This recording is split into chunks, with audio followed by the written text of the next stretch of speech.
So it's been just a few days over the 1 year mark since I decided to revive this sort of dead YouTube channel and just kind of out of random boredom upload a kind of walk around video of the Tesla Model 3 Standard Range Plus that I had just taken delivery of, and just kind of showing what you got in 2019 when you picked up this car. It was still relatively new, it was a new SKU, and it wasn't super popular. Fast forward a year later, and now I'm somehow consistently making and publishing videos on Tesla, their vehicles, the Standard Range Plus, and I'm having such a blast doing so. And in the process, I've gotten to really connect with all of you on the other end of the camera and share this fascination and sometimes some criticism for the things that Tesla does.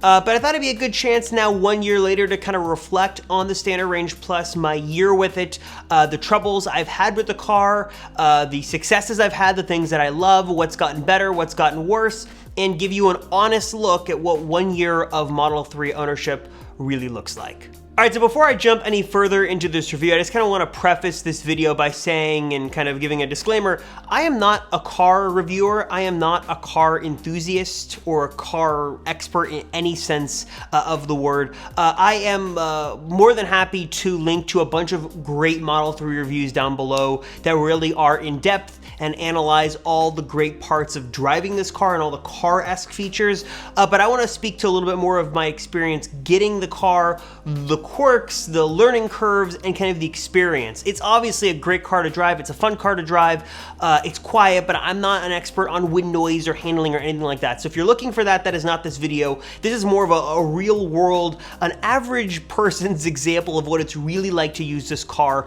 beyond just driving it every day. So let's talk a little bit about what it's like to actually buy this car. Unlike a traditional car dealership, this is a totally different experience. There is no negotiation, there's no haggling. The price that's displayed on the website is the price of the car. So you're kind of, for better or worse, limited to that price. That is essentially what it is, unless you buy used or you buy pre-owned. Essentially, if you're going just basically straight through Tesla, the price you see on the website is what you're going to pay. And the process is very easy to buy a car. It's basically like buying something off of like the Apple website. You go on, you pick your configuration, you configure the car, you get everything you want, you put down a deposit, and then you have to go back and upload some other information. But it's pretty easy and takes all of 20-30 minutes, and that actually includes, putting all the information in. It's very simple and elegant, and it's a really great way to do things. And I ordered my car, I think, on a Sunday night or a Monday night. And then by Wednesday of that week, I'd gotten basically confirmed all the financing went through, and I was given a date for delivery on Saturday. And then the Saturday of that week, so like 4 or 5 days after I placed the order, I went to the delivery center here in Costa Mesa, here in Southern California. I waited about a half hour, and I was greeted by a specialist who walked me kind of through the car. And what was nice is they walked me through as much or as little as I needed. So probably like many of you watching this video, I had watched a lot of YouTube videos, I had done a lot of research in forum posts and Reddit threads, and I kind of knew at that point probably a little bit too much about what the delivery process was like and every little aspect of the car. So I didn't need a whole lot of help from them. The lady was very nice. She assisted me in kind of sending over the paperwork, exchanged some checks, I think, and that was kind of it.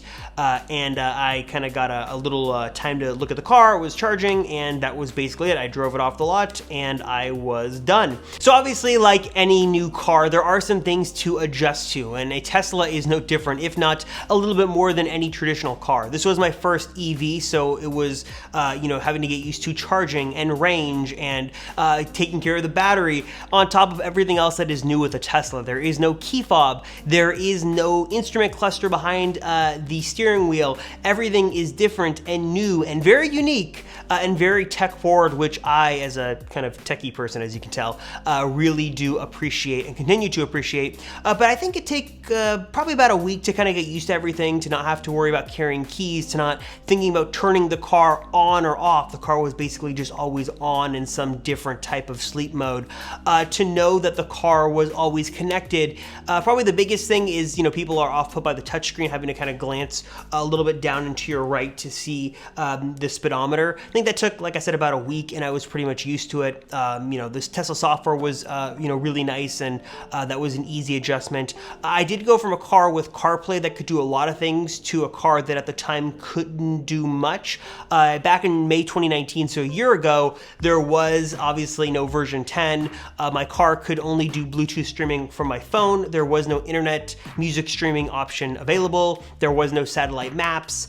There was obviously no Netflix or YouTube. There was no internet browser. I was kind of paying less to get a lesser experience in a software sense, and I was okay with that. I had made up my mind to get the Standard Range Plus, and I was okay to give up on a few features to gain the other stuff that you get from getting a Tesla, and that was okay. But more on that in a bit. But I was happy. It was a little bit of adjustment, like I said, but it was an adjustment you make pretty fast, and something that didn't take me long, probably about a week, until I was all in on this car. So when it comes to the Standard Range Plus, my biggest concerns, I guess, out of all the research I've done, and the two things I get questions on more than anything, are the audio system and the range. Those are the two big caveats of the Standard Range Plus. If you go the long range Model 3, you're getting more range, you get the premium sound system.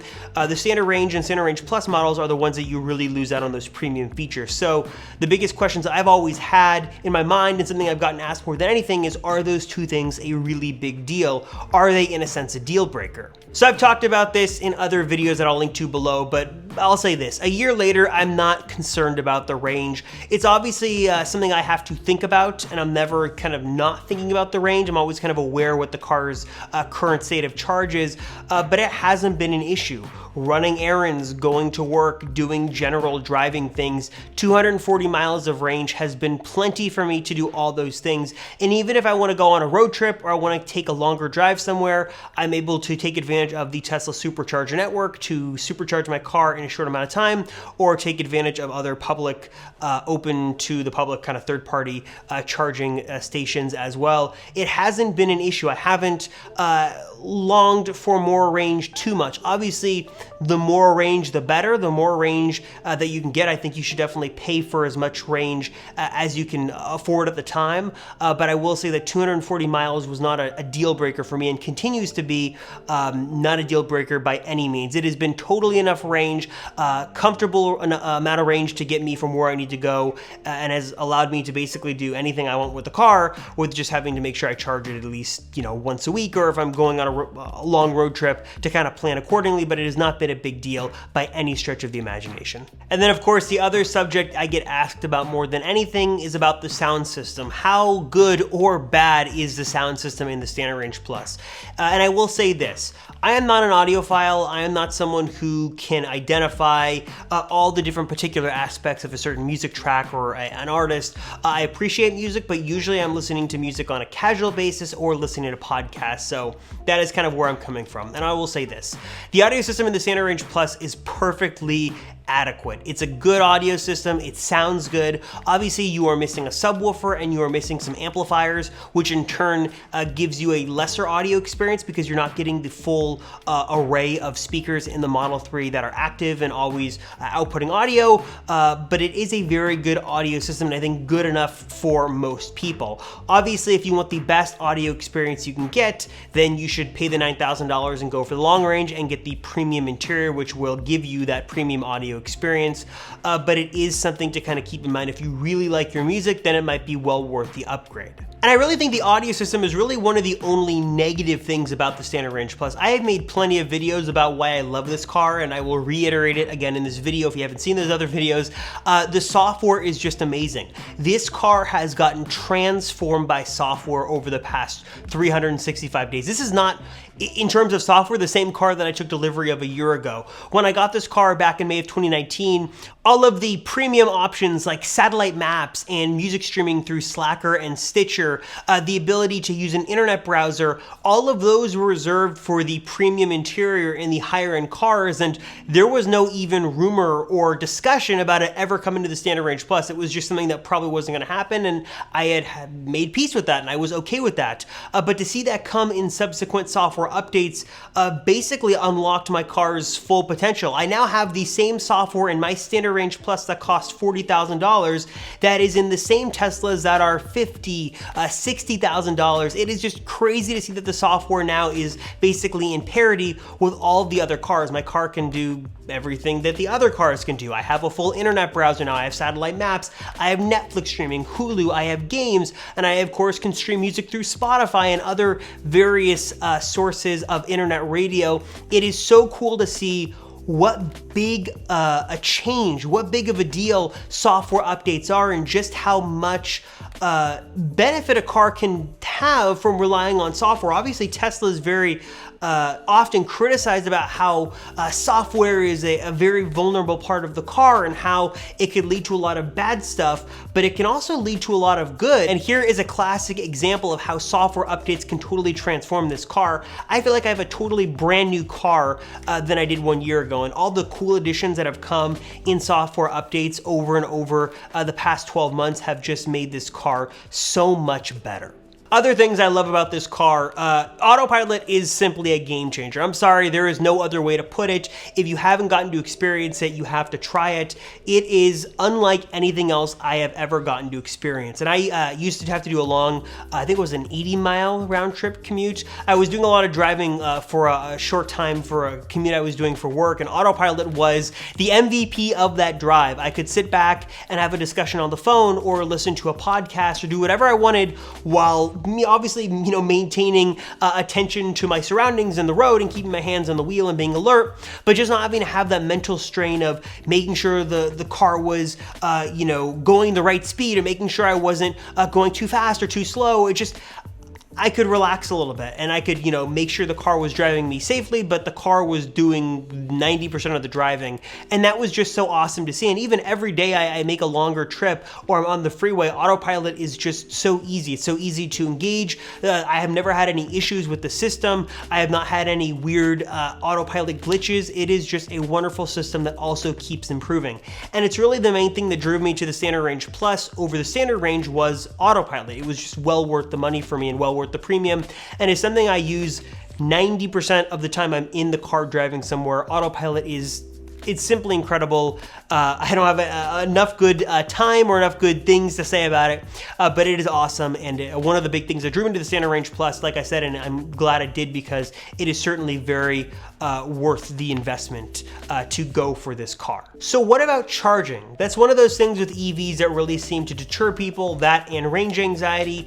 Having to charge your car and not being able to go to the gas station really seems to make people afraid of really diving into something that is less convenient. Obviously, if you have a home charger, that makes things much simpler. I do not. I have a video up here I will link to, that basically shows you what it is like for me to live without a home charger, but I will summarize it with this in this video. So I really charge my car two main ways, either via supercharging or through third-party stations. ChargePoint is like a favorite of mine around here because they're basically everywhere. And I kind of wanted to get an idea of how much I've really paid for in charging. Not having a home charger, obviously I'm not paying through my electric bill, so I'm paying in other means. Obviously I do a lot of my charging through supercharging because I have a lot of superchargers around me here. And those have been free, thankfully, thanks to my referral miles, so I haven't had to pay for any supercharging. But I have had to pay for ChargePoint. I do a fair amount of charging, and probably the 7,500 miles I've driven over the past 12 months, I've probably done at least, I'd say 40% through ChargePoint. So do the calculation, let's just call it, 3,000 miles at least through ChargePoint. And I did all the calculations. I went through my ChargePoint account. I looked at all the charges and how much this has cost me. And it's only cost me through 34 charges $119.85. So under $120 for a full year of charging through probably the more expensive ChargePoint stations here in SoCal. So that's kind of a data point I can give to you. Obviously, one of the biggest reasons people switch to EVs is to save money on gas. I'll tell you, I was probably paying about 80 bucks a month in gas on my Civic before I switch over to the Model 3. So besides software updates, there are just cool things that the Tesla has that just keep getting better. I love that my car is always connected. Like if it was was ever stolen. It has its own LTE connection, so I can access wherever it is in the world at any time. I can see the speed, I can see the lock status. Having that kind of peace of mind is nice, along with Sentry mode and the dash cam. Having all those cameras built in, I have 4 different angles. I know my car is always safe and secure and protected, and I have video recording all the time. All of those nice little Tesla amenities have been super nice, and I've really grown to love those and appreciate those over the last year. And I appreciate all the other Tesla stuff as well. I mean, it's an ultra quiet cabin, it's a luxurious car, the seats are comfortable, I love the interior, I love the look of the car. I mean, like I said, I'm not a car guru, I'm not a car guy, but there are general things about this car that I just really like and I really appreciate, and I honestly believe that Tesla makes a fantastic fleet of cars, and the Standard Range Plus is no exception. They're not really cutting corners here. You are getting a fantastic car for the price. So now the negatives. What have been my issues and qualms with the car? What have I not been happy about? And what have been the problems that I've had with this car? And I'll say honestly, not many. I have been really happy with this car. I have not regretted the decision. I have not regretted the purchase. And I've just been more happy and have basically appreciated the car more and more the longer that I've had it.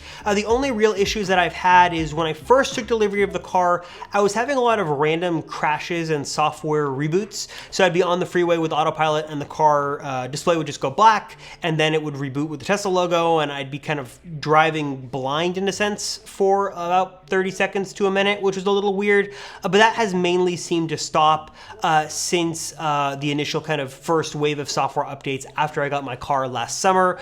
I had issues with the voice command. I made a video I'll link to up here that the voice commands and the mic was simply not working. That has also been fixed thanks to subsequent software updates. And then the only real physical issue I've had with the car was my driver's side seat. I've had 2 instances where I'll get in the car and the seat refuses to move. I've checked under the seat, nothing seems to be the case, nothing is blocking it. The motors are obviously working, but the seat is just not moving. Here's a kind of a video to show you what I mean. All right, so I just got on my Model 3 and I got the seat to work, but listen to this noise.